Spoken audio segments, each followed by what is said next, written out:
Right, well, after a good day for Ollie Pope and Joe Root at Trent Bridge, it's time for Ask George. So, George, what was your verdict on today's play? Fantastically entertaining. I mean, how many days do you see England score? Was it 380 odd runs in a day? Incredible. I think the last time they did that was 2011. So they've been true to their convictions. They've attacked a lot.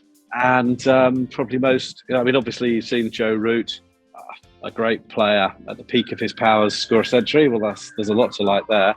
But you've also seen Ollie Pope score a century, which feels really significant because he's an extravagantly talented player who has struggled to fulfil his ability. So to score a century, okay, a flat wicket, good outfield, but against a very, very good attack, that feels important and could be a breakthrough for him.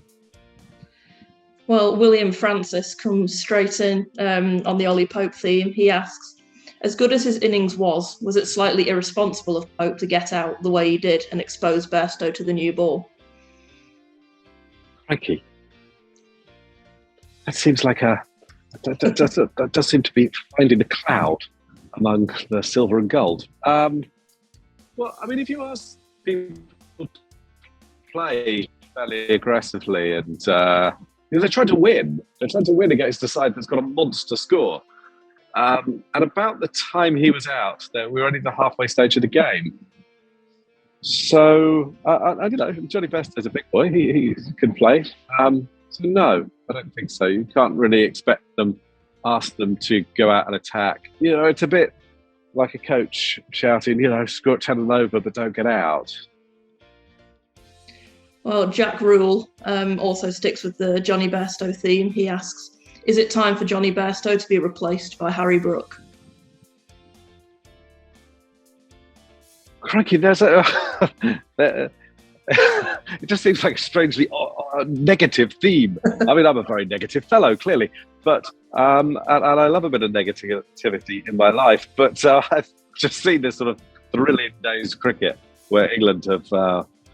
I can't remember how Alex Lees referred to it. New Zealand punched twice, we'll punch 4 times. It just felt like there were a lot of punches thrown today. And it was really, really exciting. And that is, a legit question, but it's a bit of a negative detail. Yes, Johnny Bairstow, I guess, is under pressure. Brook looks like a very talented player. He's pushing hard. With that being the case, yes, Johnny has to deliver. And he's had... he had a difficult day, but I don't know. What is it? 3 tests since he scored 100? Tom Vickers asks, is the way Ben Stokes is being used with both bat and ball not a waste? He's a much better player than this. I'm loving this. This is like, just seen a sort of record-breaking day of runs and all the questions about about what they've done wrong. I thought he bowled really well. I thought he was the pick of the bowlers in New Zealand's first innings. So I thought he was used okay, because I think he's a more skillful bowler than the sort of hit the deck, bowl bouncers bowler that we've seen used so often by England, although he does that fine too. So I thought that was okay.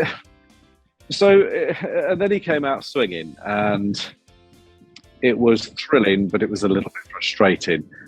Did he sell his wicket a bit cheaply? Possibly. But at the same time, he's trying to get England into a position where they can get ahead with enough time to bowl New Zealand out. He's trying to progress the game. He's been true to what he said. So he didn't even think about his personal milestone, as ever. He just, I think he's doing what he thinks is best for the team. That's got to be a good thing in a captain and a player. Well, don't worry, Michael Penhale sticks with the negativity. He asks, was the nature of Ben Stokes' dismissal necessary? And did he really need to take Bracewell on in the way he did? It certainly wasn't necessary. He could have blocked the hell out of it. He could have ground out 100. He could have bored the hell out of us tomorrow and ensured that, England ground them into the dirt. It's probably what I would have done. So it wasn't necessary. And was it a wise shot? It's a square boundaries are large. He could have gone straight. He had done that in the previous over and hit a 6. So no, it wasn't necessary, but was it sort of legit and consistent with the way he was playing? Not sure. And if you're going to try and score 35 ball 50s, you're going to take some chances. And I think, I guess I'd urge people to look at the positive side of that, which is, oh God, I sound as if I'm going the way of England management. But you've got a captain there utterly committed to what's best for his team. And although it isn't maybe the classic English way of playing, which would have been to just bat on, try and get a lead and maybe have another look. What he's actually do here is, put England ahead with enough time to bowl them out. So he's thinking of victory all the time. Is it naive? Maybe. Is it simplistic? Probably. Is it fun? Yep. So, no, it wasn't necessary. But was it legit? Just about. I mean, look, it probably wasn't the smartest shot he's ever played, but you see how he was playing. It was. You can't score that quickly and take those risks and not expect to hole out eventually, I think. And Michael also has the final question and goes in negative on New Zealand this time. Is New Zealand's attack too samey? And they're all excellent bowlers, but he's not sure many of them are actually that different. Yeah, I fundamentally disagree there. He holds left arm and terrific, absolutely fantastic. Southey, right arm swing bowler. Jameson, monster. 6'8", can do everything really. Can bowl with a bit of pace, can swing it certainly, does a bit of everything.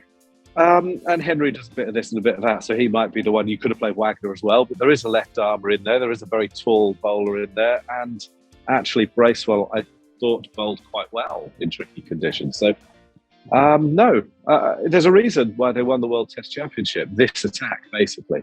And it's because it's absolutely terrific. And I thought they bowled well today. We know it.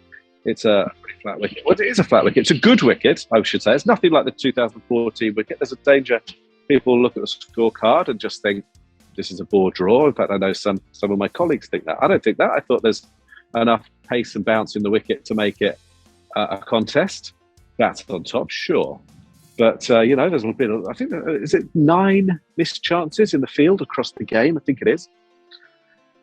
So you've got to be careful not to judge just on the scorecard. But no, I think the New Zealand's attack is exceptionally good. I think Trent Bolt will bowl a little bit less well and take a 5 And you sometimes got to look at the drop catches and the excellence of the batting. I thought Joe Root was going to score a century the moment he came out. I did say, actually, to other people in the press box, this has got Joe Root century written all over it. So there was an element that, the batter's on top, very fast outfield.